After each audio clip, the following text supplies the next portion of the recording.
Hey everyone, Zion here. Welcome to my channel. Today we're going to talk about Joseph. Why distance is important sometimes.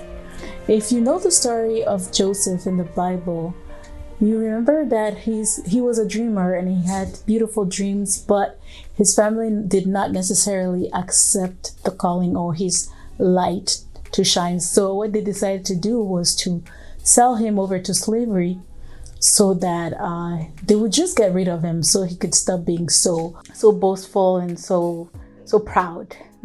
Let's say. So Joseph was sold into slavery.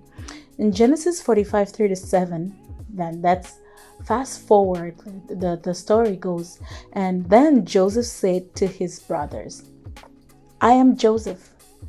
Does my father still live?" But his brothers could not answer him, for they were dismayed in his presence. And Joseph said to his brothers, "Please come near to me." So they came near. Then he said, "I am Joseph, your brother, whom you sold into Egypt. But now do not therefore be grieved or angry with yourselves because you sold me here. For God sent me before you to preserve life. For these 2 years the famine has been in the land, and there are still 5 years in which there will be neither plowing nor harvesting. And God sent me before you to preserve a posterity for you in the earth, and to save your lives by a great deliverance. So now it was not you who sent me here, but God. And he has made me a father to Pharaoh, and Lord of all his house, and a ruler throughout all the land of Egypt." So when Joseph became powerful in Egypt, he could have decided, as any hurt human being, to go back and get revenge from his brothers, prove to them that he became great and he became strong and powerful, because that's the way people think. People want to be successful. People want to make it to prove to whoever hurt them that they made it, because some say success is the best revenge. But here we can see that Joseph, he became great in Pharaoh's house, and he never showed a desire for revenge. Was he hurt? Yes. Was he hurt really bad? Yes. All his family sold him, all his brothers. He was hated, and he went through a lot, going through prison, going through lies, accusations, condemnation, everything you can think of. He was hurt.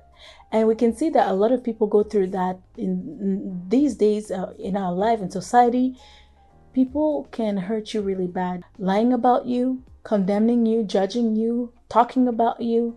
A lot of things can happen. But Joseph decided to actually stay at a distance and build up himself. He focused on God. He was humble. And he let himself be used by God all these years, until one day God brought his family into his presence and he was able to help them. So the people who would have benefited from Joseph's light shining, they were the one that tried to dim his light and to kill his light. Like, what a very interesting way to shoot yourself in the foot. But I wondered if Joseph's brothers knew that he was the one that would come back and help them. Would they have treated him the same way? And would the plan of God still have completed the way he did? I don't think it would. But this goes to show God's love and God's grace. God had a covenant with Israel. So even when his children messed up, God still had into his plan to help them in the future.